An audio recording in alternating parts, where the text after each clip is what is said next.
There, this is Andrew Melia, and this is my submission for Unit 2, shelter building using tarps and materials from our forest school. So I'm going to do 3 different types of shelters today, but the first one I'm going to start with is a low-level shelter, and I'll show you some of the stuff that I've brought along in order to do that. We've got 2 tarps. One will form the ground sheet, the other one will form the roof or the tent of the shelter.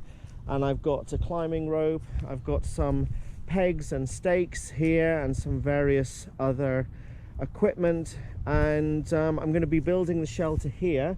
What I've done beforehand is I have checked to find out that I've got 2 suitable trees which I can use to string my rope between.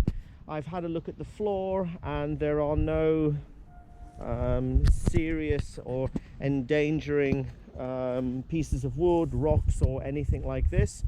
And now all it means is that I should get started. So we will do that in just a second. I'm just going to change the position of the camera so you can see what ground sheet. It's not necessary to have a ground sheet. I just think it makes it a little bit nicer to sit on. So we'll lay out the ground sheet like so.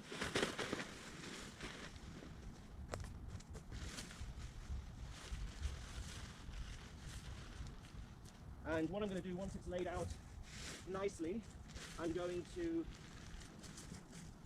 stake it out so that when the children are moving backwards and forwards through the shelter, they are not going to they're not going to crumple it up. So I've got the hammer that I made the other day and some stakes, so some pegs.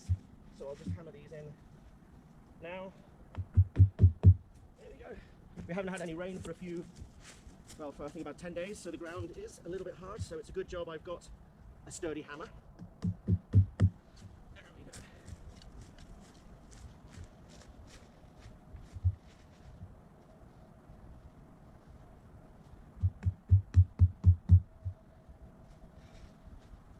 There we go. There we go.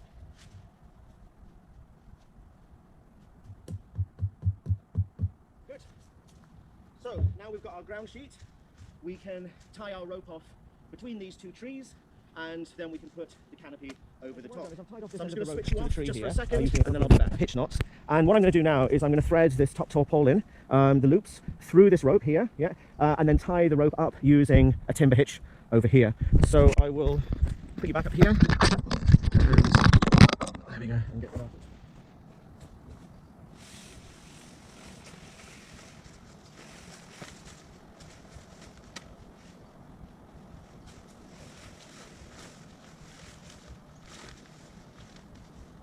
You'll notice there's already guy ropes attached to the tarpaulin, because this tarpaulin is used basically in the same way for forest school all the time.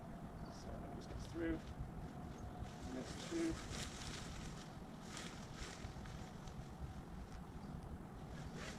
Three, and now, yep, for the last one. So now that I've done this, I can basically thread this all the way through, and the tarpaulin can stay out of the way until I've completed the timber hitch.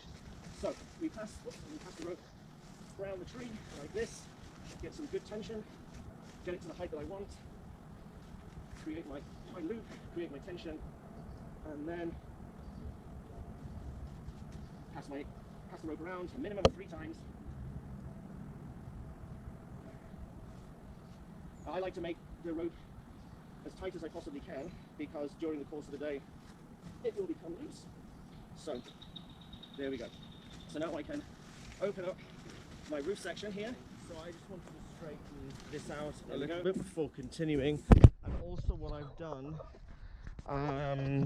I've tied off just a little bit of string here just to hold this top loop in place here, so it doesn't slide up and down the rope when I'm pulling and trying to get tension on the corners. And now that's all that's left for me to do is basically just to tie off the corners. So I can do that using these strings already in place, and for this I do use 2 half hitches. There we go. tucking in just a little bit.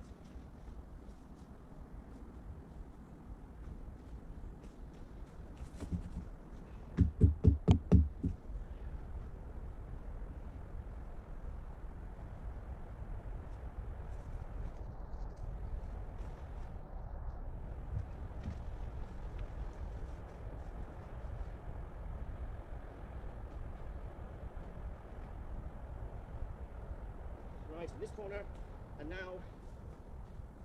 just to do the last corner over here.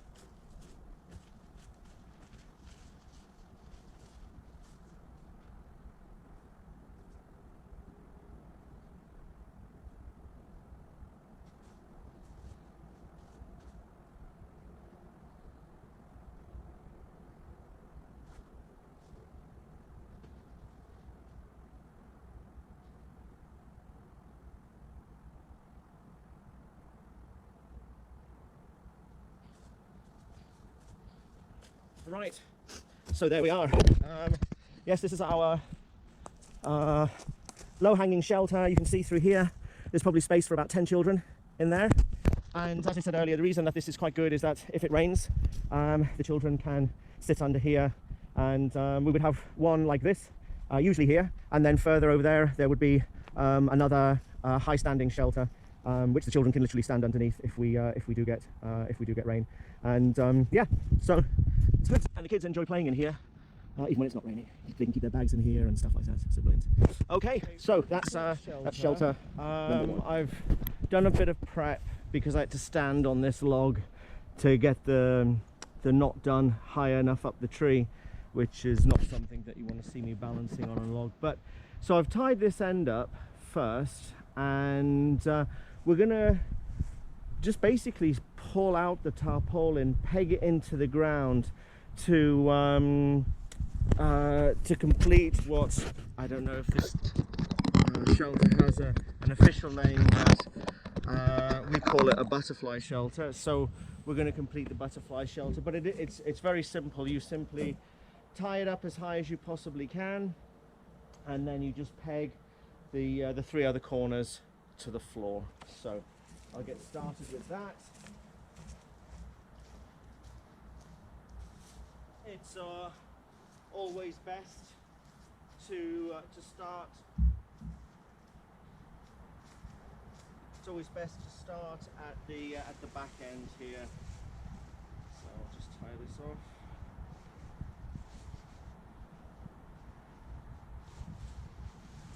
There we go. I'll pull it as straight as I possibly can and peg it into the ground.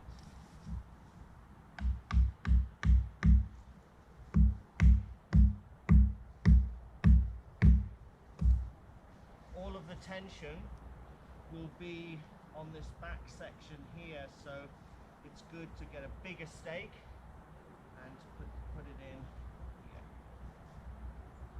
Good, okay. So now we do the next bit here. Do this side, we pull this out.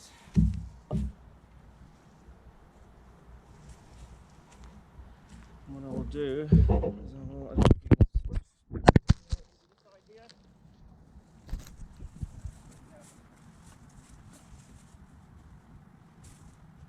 just make sure it's nice and firm into the ground, and then for me 2 half hitches to tie it off, and I'll just turn you this way. Let's see if I can. Come on. There we go, and I will do the same over here.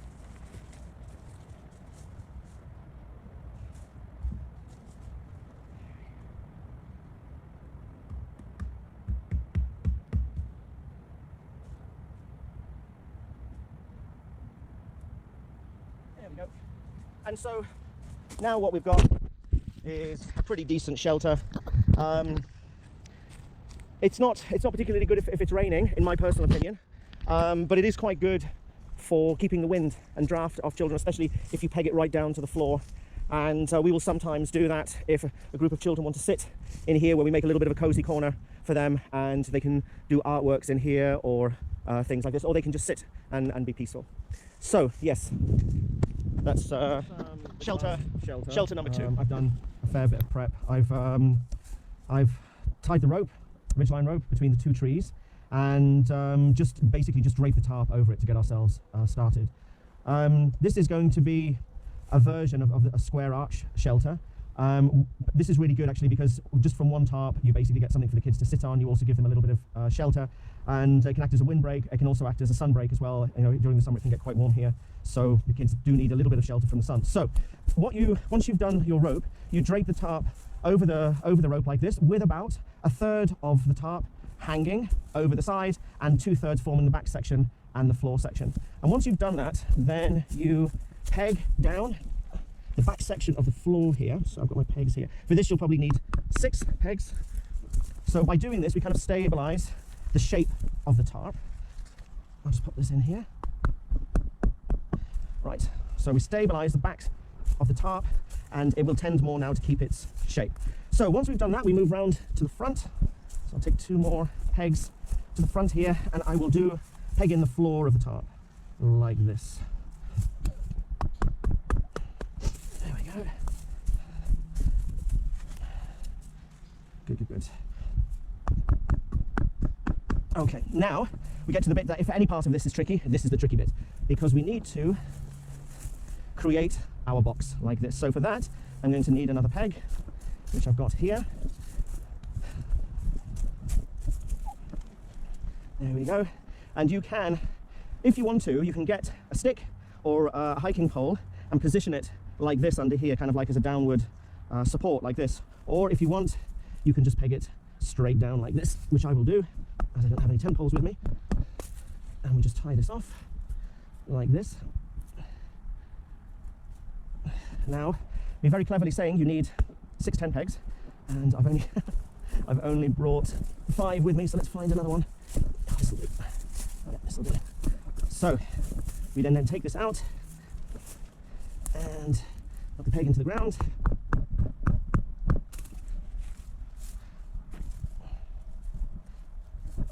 Right. So what I probably will need to do is attach a stick here. So let's go and find one. Let's see if we can find a good stick. I don't need a particularly long or sturdy one. I just need one that will act as a good support. Found a stick which I'm going to use as a tent support here, or a tent pole. Like this, I'll put it under here. But what I want to do is I just want to clean off the ends. So I've got my axe here, and I'm just going to clean off the ends here, just make it a little bit sharp, stake-like, which will give it a little bit better purchase in the ground. I can shove it in. Right, there you go. So we put our axe away like this.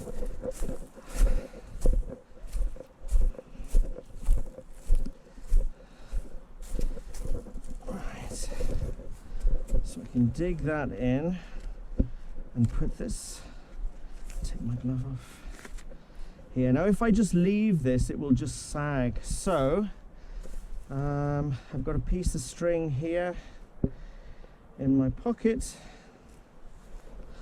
It's an old tent guy rope. And I'll just tie it off here. So I'm just rushing a little bit here. I'm sorry if I'm not being as neat as I should be. And I've got a makeshift tent peg.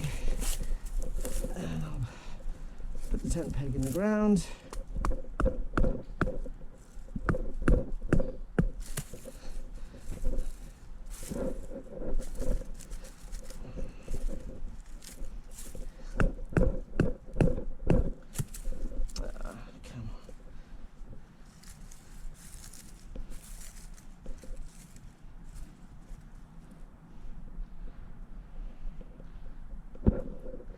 Well, there's our tent anyway. So, and it looks quite good. I'd be happy in there. So yeah, I had to do a little bit of improvising, but there we have it. Not quite the square arch that I wanted, but we have to improvise. We're in the forest.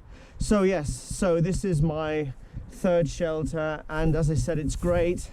The kids actually really enjoy this for coming in and having their lunch and stuff like that. So they can sit on the floor, they can do their artworks in here, they can have their lunch.